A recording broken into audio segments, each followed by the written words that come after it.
ब्रह्मचारी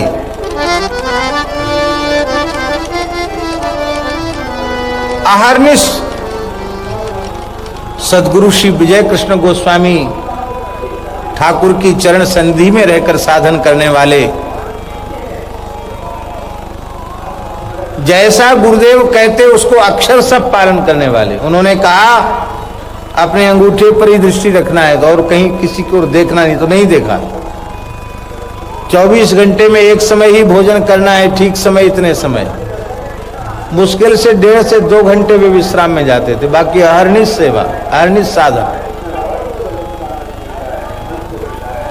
एक बार नजर उठ गई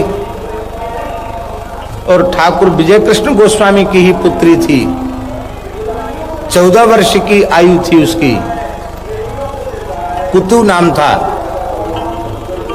उसकी ओर दृष्टि पड़ गई, दृष्टि पड़ गई तो उसके सौंदर्य को देखकर कुलदानंद ब्रह्मचारी का मन चंचल हो गया। आपने अपने मन को सावधान किया, लेकिन इतनी पीड़ा हुई, लगा मैं आत्महत्या कर लूं क्या।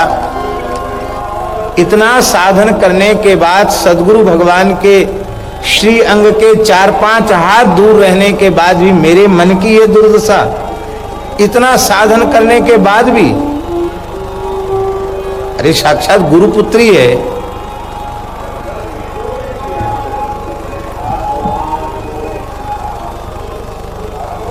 अब इतनी यंत्रणा हुई, कुछ यंत्रणा के कारण उनका भजन साधन छूट गया।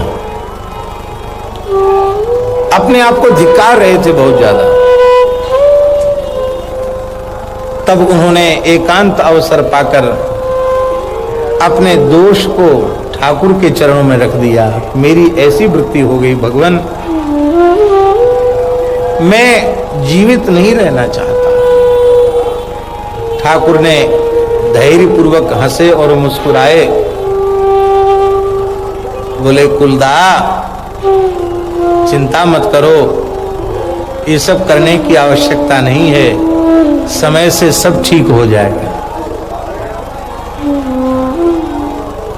ऐसी स्थितियां साधक के जीवन में आती हैं, पर उसे निराश और हताश नहीं होना है। गुरुजनों की कृपा का आश्रय लेकर परमार्थ के पथ पर आगे बढ़ते चले जाना है।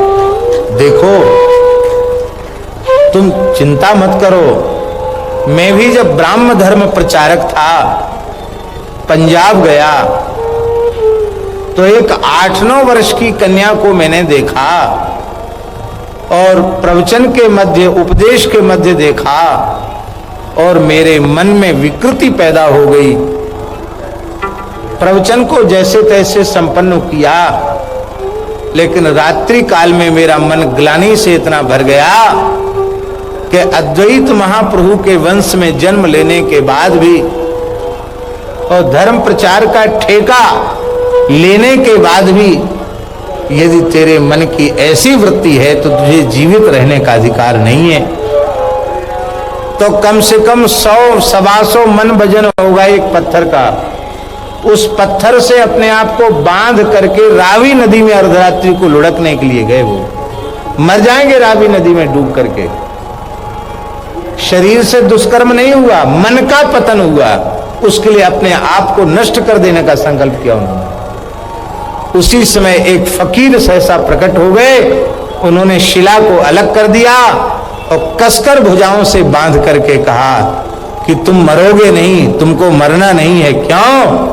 क्योंकि तुम्हें सद्गुरु की प्राप्ति होगी और तुम्हारा जीवन अनुपम दिव्य अनुभूतियों से संपन्न बनेगा। उसके बहुत काल के पश्चात फिर श्री परमहंस जी की प्राप्ति उनको हुई और सद्गुरु का पादाश्रय मिला, वे आगे बढ़े। ये बात हम इसलिए कह रहे हैं, इसको कहते हैं मित्रता।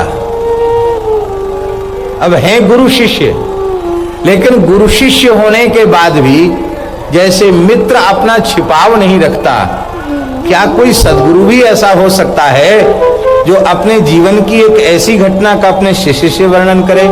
वह केवल इसलिए कि उसके मन में संतोष हो, धैर्य हो, कि उसके मन में निराशा और ग्लानि और कुंठा बहुत अधिक न हो। धन्य है, धन्य है इसको कहते हैं मित्रता का भाव।